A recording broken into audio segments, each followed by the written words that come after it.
Après cela, je regardai, et voici une porte était ouverte dans le ciel. La première voix que j'avais entendue comme le son d'une trompette et qui me parlait dit, monte ici, et je te ferai voir ce qui doit arriver dans la suite. Apocalypse 4, verset 1. Le Seigneur donne un aperçu du ciel à l'apôtre en disant, monte ici. Ce n'est pas une scène terrestre. En fait, le Seigneur disait à Jean, maintenant Jean, ne regarde pas aux choses terrestres. À ce moment précis, Jean était très découragé. Nous lisons dans la parole de Dieu qu'il survint une grande persécution contre les croyants, et beaucoup comme Démas avaient abandonné le Seigneur et étaient retournés en arrière. Plusieurs étaient en prison, dispersés, alors que d'autres étaient mis à mort. C'est la raison pour laquelle l'apôtre Jean, dans l'île, était triste, abattu et découragé. Chacun d'entre nous, nous avons fait des expériences semblables, des choses arrivent dans nos vies que nous ne pouvons expliquer, découragés, nous pensons, je me demande, Seigneur, quelle sera la suite? Lorsque nous voyons l'activité du diable, nous oublions la claire déclaration de la parole de Dieu disant, comme pour nous avertir que le diable peut venir comme un lion rugissant. Il viendra à nous comme un loup ravisseur. Quel avertissement! Il peut aussi se présenter comme un ange. Cela nous avertit encore. Pour finir, il peut venir comme un fleuve.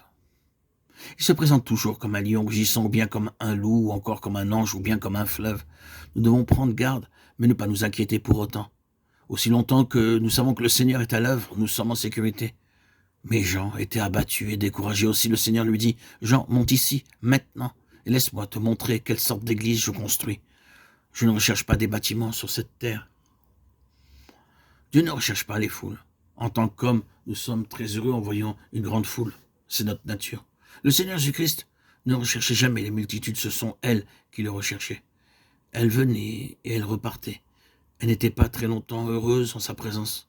Jean 6,2 déclare « Une grande foule le suivait parce qu'elle voyait les miracles qu'il opérait sur les malades. » Plus loin, dans Jean 6,56, « Celui qui mange ma chair et qui boit mon sang demeure en moi et je demeure en lui. » Verset 60, plusieurs de ses disciples, après l'avoir entendu dire « Cette parole est dure, qui peut l'écouter ?»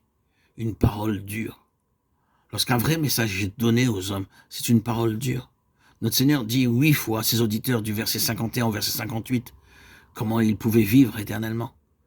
Vous pouvez penser qu'ils devaient se réjouir. Le Seigneur leur dit, maintenant, venez à moi, mangez, buvez-moi, et vous vivrez éternellement. Vous ne mourrez jamais. Mais qu'arriva-t-il? Ils se mirent en colère. Ce fut une parole si dure qu'ils furent offensés et partirent.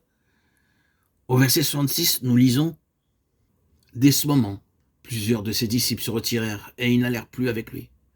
Pensez-vous que notre Seigneur aurait dû aller vers eux et s'excuser?